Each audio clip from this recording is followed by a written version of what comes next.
Have you ever wondered why losing $100 feels so much worse than finding $100 feels good? Or why you'll drive clear across town to save 10 bucks on something small, but you wouldn't dream of doing it for the same discount on something big? Well, these aren't just weird quirks. They're actually predictable patterns in how all of our minds work. Okay, let's dive into this amazing puzzle of why our choices around risk, gains, and losses can seem, well, completely irrational sometimes. So, to kick things off, let's start with a simple choice. Think of this as a quick test, just to see how your own mind operates under a little bit of pressure. It's just you here, so be honest with yourself. All right, get ready. I'm about to show you two different scenarios. For each one, just make a choice and lock it in. Ready? Okay, here's scenario one. Option A, you can take a guaranteed $450. It's yours, no strings attached. Or option B, you can take a gamble, a 50-50 shot at winning $1,000, but also a 50-50 chance you walk away with nothing. So, what's it going to be? The sure thing or the risky bet? Go ahead, make your choice. Got it? All right, now for scenario two. This time, you've got to choose between two losses. You can accept a sure guaranteed loss of $500, or you can roll the dice. A 50% chance of losing $1,100, but also a 50% chance of losing nothing at all. Which one is it? Lock in your choice. So, how'd you do? If you're like most people, you probably took the guaranteed $450, but then you gambled to avoid the loss in the second scenario. And if you did, you're in very good company. That is the overwhelmingly common response. But here's the puzzle. From a purely mathematical, rational standpoint, those choices are kind of inconsistent. And that is the mystery we're going to unravel. You see, these predictable biases aren't just random. Nope, they're actually explained by a truly groundbreaking theory that completely changed how we think about human decision-making. Let's explore the psychology that's really driving these choices. And here it is. It's called prospect theory. It was developed by two psychologists, Daniel Kahneman and Amos Tversky, and it was so revolutionary that Kahneman actually won a Nobel Prize in economics for it. The core idea is that we don't evaluate things in absolute terms. Instead, we see everything as either a gain or a loss, and we do it in a deeply, deeply lopsided way. Prospect theory is built around this idea of an S-shaped value function, which honestly is the perfect picture of our psychology. First off, everything is judged from a starting point, where we are right now. From there, the curve for gains is pretty gentle, or concave. That's why we tend to prefer a sure, smaller win. But look at the curve for losses. It's incredibly steep or convex. And that steepness is everything. It shows us that the pain of a loss is psychologically way more powerful than the pleasure of an equivalent gain.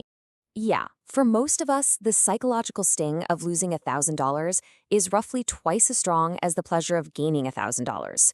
This really intense feeling has a name. It's called loss aversion, and it's the engine that drives so many of our decisions, everywhere from the stock market, where we stubbornly hold on to losing investments, to the marketing world, where don't miss out is so much more powerful than get this now.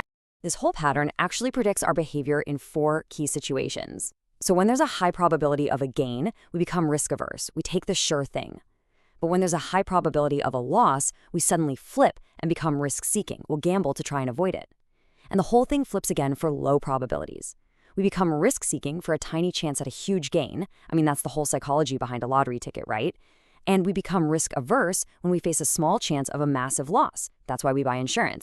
Okay, so prospect theory tells us how we choose. It's a fantastic map of our decisions, but it doesn't tell us why.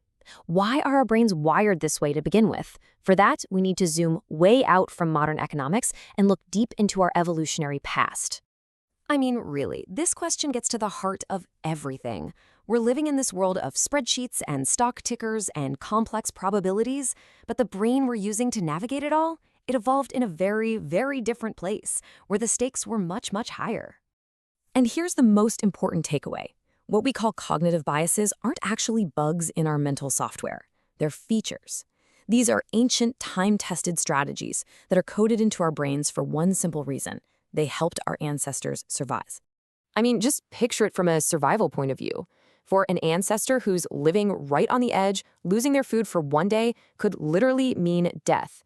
Now, gaining an extra day's worth of food, that was great, for sure, but it didn't have that same life or death urgency. A loss was potentially catastrophic, a gain was just beneficial. So over thousands and thousands of generations, the brains that were super sensitive to potential threats, the ones that freaked out about losses, were the ones that made it through. and we've inherited that very same survival code. And this survival code isn't just some abstract idea, it is physically embedded in our neurobiology. The loss our brain is so desperate to avoid isn't just about money or food. It's also about our social standing. Research shows that the pain of being rejected by a group actually lights up the same regions in the brain as physical pain. Think about it. For our ancestors, being kicked out of the tribe was a death sentence. So our brains are wired to treat social exclusion like a literal physical threat to our survival. So how exactly does the brain sound this life or death alarm? Let's zoom right in on the actual hardware that runs this ancient code, the machinery that makes the sting of a loss feel so real and so painful. So say hello to the limbic system. You can think of this as the emotional core of your brain. It's this whole network of structures that's basically responsible for putting an emotional flavor on everything we experience. This is the engine room for feelings like fear, pleasure, and anger. And right at the very heart of that emotional system, you find this tiny almond-shaped structure, the amygdala. The best way to think about the amygdala is as the brain's main threat detector. It is constantly scanning your environment, asking one simple repetitive question. Is this good for me, bad for me, or can I ignore it? So, the moment the amygdala detects a potential threat, and it doesn't matter if it's a lion on the savannah or the prospect of losing money in the stock market, it acts like a command center. It sucks in all the sensory info, assesses the danger, and instantly sends out a flood of signals to trigger a full-body fear and stress response. And this response is incredibly physical. When the amygdala sounds the alarm, it's not a gentle suggestion. It's a full-body takeover. Your heart starts pounding, your breathing gets faster, stress hormones flood your system. This ancient, automatic, and incredibly powerful system is what gives the feeling of loss that painful, visceral sting we all know. So we've looked at the what, the why, and the where of this whole thing. Now let's put it all together. Because the goal here isn't to become some kind of perfectly rational robot. The goal is to become a smarter decision maker by actually understanding the powerful forces that are at play inside our own heads. Here's a simple framework you can take away from all this. You can look at your decisions through 3 different lenses. First, you have the bias, which prospect theory shows us. It tells you how your mind will predictably react. Second, you have the motive, which comes from evolutionary psychology. It explains why you have this underlying code in the first place. And third, you have the hardware from neurobiology. This shows you the physical machinery, like the amygdala, that runs that code instantly and automatically.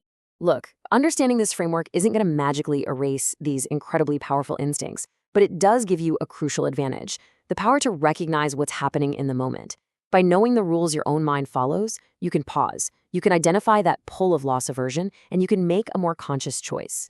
It doesn't matter if you're managing your finances, negotiating a deal, or just making a big life decision. The question isn't how to get rid of these biases, but how to navigate them wisely.